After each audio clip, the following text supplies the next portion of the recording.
right, everyone, it is a big day on Capitol Hill for Donald Trump. Well, big day in Washington overall. He sat down with the president for 90 minutes a short time ago. This was more than the 15 minutes the president had allocated for on his schedule. They had a lot of things to discuss. He then followed up with a meeting with Paul Ryan, and he is currently, as we speak, meeting with Mitch McConnell.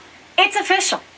He is the 45th president of the United States, but, you know, there are some people that maybe don't like it so much, especially those folks in Hollywood. Donald Trump's victory is apparently just too traumatic. Meanwhile, for college students across the country, at Cornell University, there was a massive cry-in. That's a new one. I actually haven't heard that before. There was a cry-in session. And over at Yale, one professor is actually canceling midterms. So these Ivy League students, they don't know how our election process works? I mean, why are they so distraught? Here to weigh in, Fox News contributor Kat Timpf and Andrew Stiles from Heat Street. Good to see you guys. Kat? You too. I mean, you and I have talked about this before. These kids, these young adults, if you can even call them, they just don't get it. They don't understand, you know, the realities of life. And in this case, the American people spoke. They also don't understand that what they're doing is exactly why Trump won. It's exactly... No midterms, and it's also professors too. University of Rochester, guy said I can't have any meetings with students because I can't bear to discuss this with them. I'm sorry, you know, you can be upset, you can be very upset, you can be personally upset, but to not go to work over something like this and to not have it be just like one or two people, but have it be this massive, widespread thing on college campuses proves that this is not the exception. This is the rule on these campuses. There's 3,000 kids, you know, walking out at Berkeley. You know, look, we knew academia was this way, Andrew, but, you know, this, I guess, is the cherry on top. There you see Berkeley. Is this Berkeley, guys? Yeah, Berkeley University. I mean, look, this is just heaven for them because they love to protest, and now they're going to have 4 years where they can do all kinds of it, Andrew.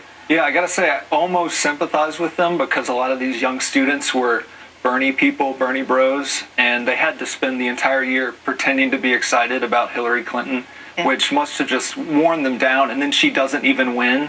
And Halloween was just a couple days ago, and there were probably some traumatic the costumes. Let's not forget, I mean, on so many college campuses, you couldn't have a Trump sign because that was seen as, you know, offensive. That's why I'm not surprised. Imagine being conditioned to believe that you shouldn't even have to see Trump's name or his slogan, and then all of a sudden, oh, I have to actually deal with him being my actual president. I guess you couldn't handle that. By the way, we got all these celebrities that have vowed that they are not going to stay in the U.S.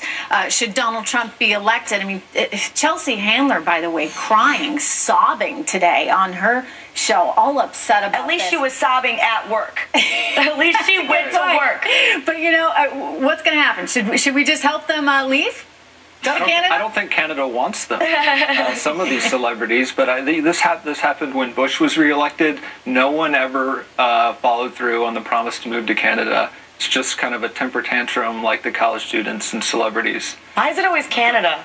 I don't know, Kat. That's a good. I guess because it's close, and you know maybe they like it better than Mexico. I don't know, but you know Canada can have them. There you go. Thanks so much, Kat and Andrew. Good to have you guys here. We're gonna take a quick break. I'll be right back.